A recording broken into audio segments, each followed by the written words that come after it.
Hello everyone, welcome back to my YouTube channel. कैसे हैं सभी लोग? आई होप अच्छे होंगे। चलिए आज फिर आपके लिए बॉलीवुड की कुछ और इंटरेस्टिंग स्टोरीज लेकर आई हूँ। आई होप आपको पसंद आए। काजी था ये कॉमेडियन, बच्चों को पढ़ाते थे कुरान। 5 फुट के एक्टर ने तोड़ा था दिलीप कुमार अमिताभ बच्चन का भी रिकॉर्ड। सिर्फ 5 फुट के कद वाला वो एक्टर जो अपने मदमस्त अंदाज से लोगों के चेहरे पर मुस्कान ला देते थे। टैलेंट ऐसा कि अमिताभ बच्चन और दिलीप कुमार जैसे बड़े स्टार भी इनके रिकॉर्ड को तोड़ नहीं पाए। अपनी चुलबुली हंसी और ज़बरदस्त कॉमिक टाइमिंग से वह लोगों को हंसा हंसा कर लोटपोट कर दिया करते थे। अगर आप सोच रहे हैं कि जॉनी ली बने तो आप गलत हैं। कभी याद आता है नथुलाल बनके तो कभी तैयब अली। अब तो आप समझ गए होंगे हम बात कर रहे हैं पुराने दौर के नामी कॉमेडियन मुकरी की।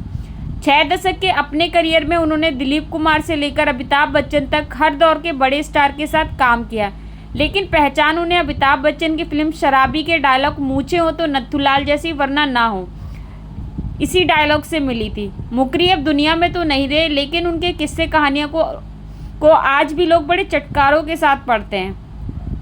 हिंदी फिल्में सिर्फ हीरो हीरोइन और खलनायक तक ही सीमित नहीं होती है, बल्कि इन फिल्मों में कई ऐसे किरदार भी होते हैं जो लीड रोल से भी ज़्यादा डिमांड में होते हैं, जिनकी अदाकारी के लोग दीवाने हुए रहते थे। हिट या सुपरहिट फिल्मों में उनकी मौजूदगी ज़रूर देखने को मिलती थी।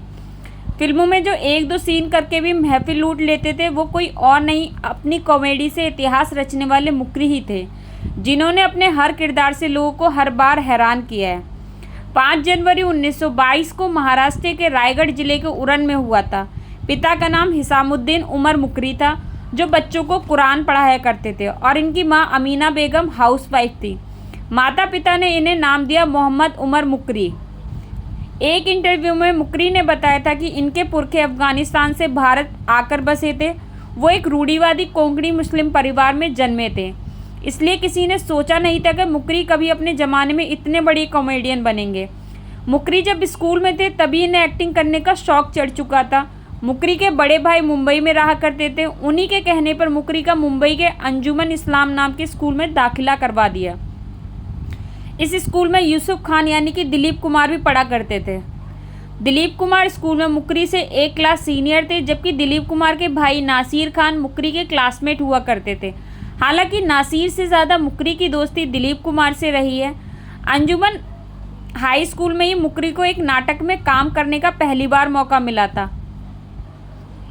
इस नाटक में उन्होंने खान बहादुर का किरदार निभाया था। इसी नाटक के बाद उन्होंने तय कर लिया था कि वो आगे जाकर एक्टिंग की दुनिया में नाम कमाएंगे। पढ़ाई पूरी करने के बाद मुकरी और दिलीप कुमार अपनी अपनी ज़िंदगी में आगे बढ़ गए। कुछ समय तक परिवार के दबाव में मुकरी काजी बन गए। वो मदरसे में बच्चों को कुरान भी पढ़ाते थे। मुकरी इस काम से खुश नहीं थे, क्योंकि वो तो एक्टिंग करना चाहते थे। इस काम को छोड़कर उन्हें कुछ समय तक सरकारी नौकरी भी की। एक दिन मस्जिद में उनकी मुलाकात एक बार फिर अपने दोस्त दिलीप कुमार से हुई। मुकरी ने अपने मन की बात दिलीप कुमार को बताई। दिलीप कुमार इन दोनों खुद की फिल्मों में जगह बनाने के लिए संघर्ष कर रहे थे। उन्होंने किसी तरह मुकरी को महबूब खान और के आसिफ जैसे फिल्म मेकर्स की फिल्मों में बतौर असिस्टेंट डायरेक्टर काम दिलवा दिया। इस तरह फिल्मों में मुकरी की एंट्री हो गई। साल 1945 में दिलीप कुमार की फिल्म प्रतिमा में उन्हें पहली बार अपनी एक्टिंग टैलेंट दिखाने का मौका मिला था।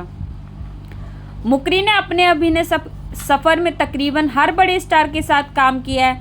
शराबी, नसीब, मुकद्दर का Sikandar, Laawaris, Mahaan, Coolie, Amar Akbar Anthony, Mother India, Bombay to Goa, Gopi, Kohinoor, Farishte, Jadugar जैसी कई फिल्मों में मुकरी ने जो काम किया उसे लोग शायद ही कभी भूल पाएंगे।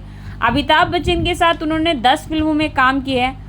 अपने एक्टिंग करियर में मुकरी ने दिलीप कुमार और अमिताभ बच्चन ही नहीं, बल्कि सुनील दत्त, राज कपूर, देवानंद, संजीव कुमार, प्राण जैसे स्टार के साथ भी काम किया था। अपने पूरे अभिनय सफ़र में मुकरी ने तकरीबन 600 फिल्मों में अलग अलग शानदार किरदार निभाए हैं। मुकरी की कुछ ऐसी फिल्में भी रहीं जो शायद उनके किरदार के बिना हिट ही नहीं हो पाती। अगर अमर अकबर एंथनी की कहानी में आपने तैयब अली का किरदार देखा होगा तो आप भी इस बात से सहमत होंगे कि उनके किरदारों की फिल्मों में कितनी अहमियत होती थी। जितनी फिल्में मुकरी ने अपने अभिनय सफ़र में की हैं वो रिकॉर्ड दिलीप कुमार और अमिताभ बच्चन जैसे दिग्गज सितारे भी नहीं तोड़ पाए हैं।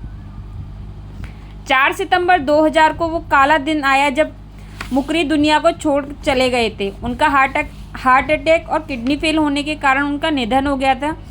आज भले ही वे हमारे बीच ना हो, लेकिन उनके निभाए किरदार आज भी लोगों के जहन में जिंदा है। जैसी फिल्मों के लिए उन्हें हमेशा याद किया जाता है। आपको स्टोरी कैसी लगी कमेंट में ज़रूर बताइएगा। अगर आपको स्टोरी अच्छी लगी हो तो लाइक, सब्सक्राइब, शेयर करना ना भूलें। Thanks for watching. Bye bye.